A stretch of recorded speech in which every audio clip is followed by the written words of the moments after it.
'n klein rukkie terug was hierdie water mooi glad bo gewees, as ek so kan sê. Rustig, stil.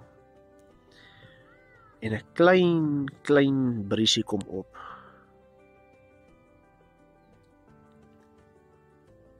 En hy maak daai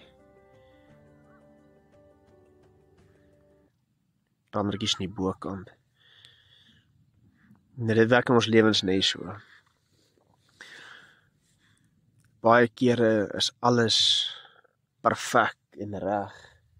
Die een oomblik is jy gelukkig en jy voel vol, jy voel gelukkig in jouself. En dan gebeur daar iets onverwags uit die bloute uit.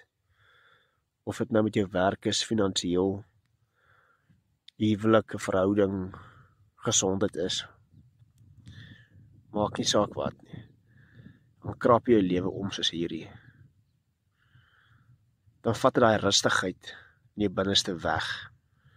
En hy begin onstuimig te maak. En baie kere is ons as mens geneig om daai onstuimigheid, ek is een van hulle, toe te laat om jy heeltemal te oordonder. En jy maak dit net nog erger en erger en erger.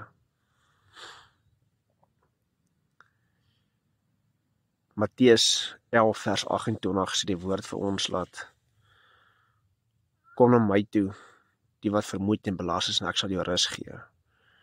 Wanneer onthou ons tog hy skrif? Ons vergeet van dit. Die woord sê tog vir ons laat, ons gaan ten gronde as gevolg van 'n gebrek aan kennis. Baie keer ken ons die skrif, maar ons gaan na die skrif toe nie, ons gaan na God toe nie, ons gaan na Jesus toe met ons probleme nie. En ek is skuldig. Wanneer ek probleme het, probeer ek dit op my eie uitsorteer. Probeer ek dit op my eie manier verwerk.